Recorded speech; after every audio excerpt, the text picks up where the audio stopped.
Hi, I'm Jan Thibodeau, Executive Consultant with Global Novations, and I'm here today with Mike Hyter, President and Managing Partner of Global Novations, and author of the new book, The Power of Choice, Embracing Efficacy to Drive Your Career. Welcome, Mike. Thank you. Jan, how are you? Well, thank you. Good. Mike, this book is about using the principles of efficacy to manage and drive your career. What inspired you to write this book?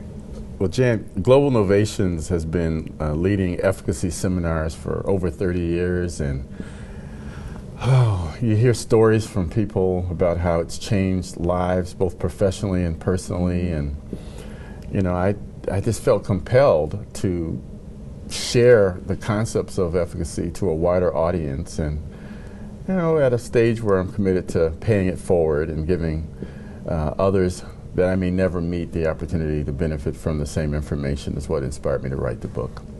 Mike, the word efficacy can have several meanings. How would you describe it in the context of the book?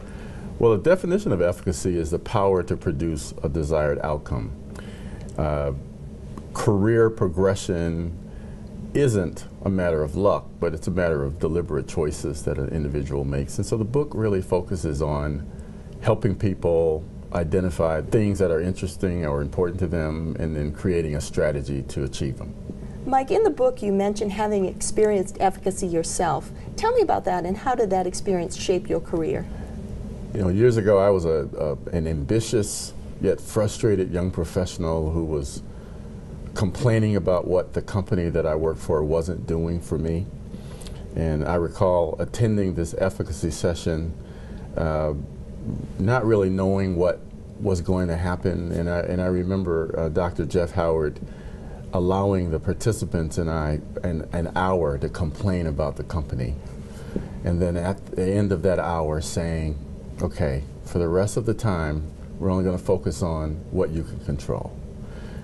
It was magical. I mean, I had never had anyone say that to me before. So typically someone would say, oh man, it is awful, isn't it? But today it was, well, okay, so what are you going to do about it? And so from that point on, a journey began as a result of the efficacy seminar and the experience. And so as a result, I learned things like how to build confidence and resilience in the face of setbacks, how to use failure as a source of feedback as opposed to something to avoid, and the key to strategic relationships towards being functional in an environment as opposed to seeing relationships as something to struggle with. And so it was very, very impactful for me as an individual, and helped, in my opinion, shape a lot of decisions and choices that I've made along the way that have benefited me with my career, not only with that company, but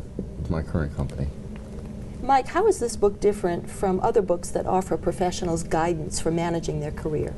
Well, the book actually addresses challenges that professionals often face in confronting the demands of their career,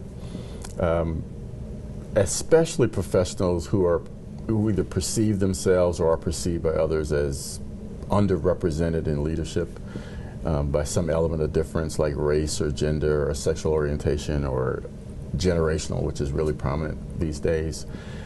The book helps address how to navigate in the organization effectively, and the difference between working hard or working effectively against outcomes. So for any professional that's addressing those challenges, the book is an answer to that. Mike, tell us about the types of skills needed for success. Well, there are three primary skills that I think make the difference. Technical skills are important because being able to do one's job effectively is a very important foundational element to it.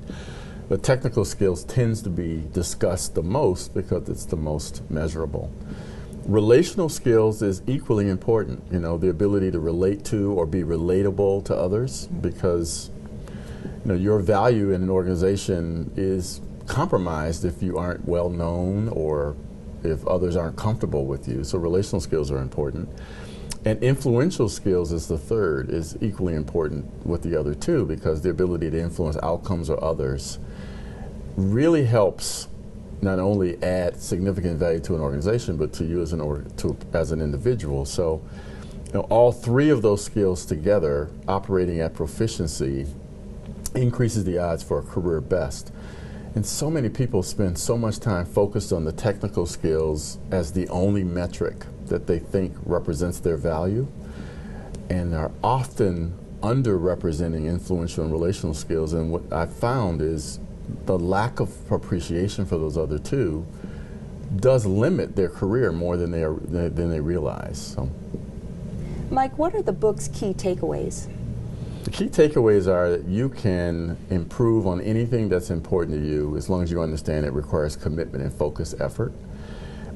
Setbacks will occur, and when setbacks occur, use those setbacks and failures as an opportunity to learn and to see it as feedback. Technical proficiency isn't enough. Influential and relational skills are equally important.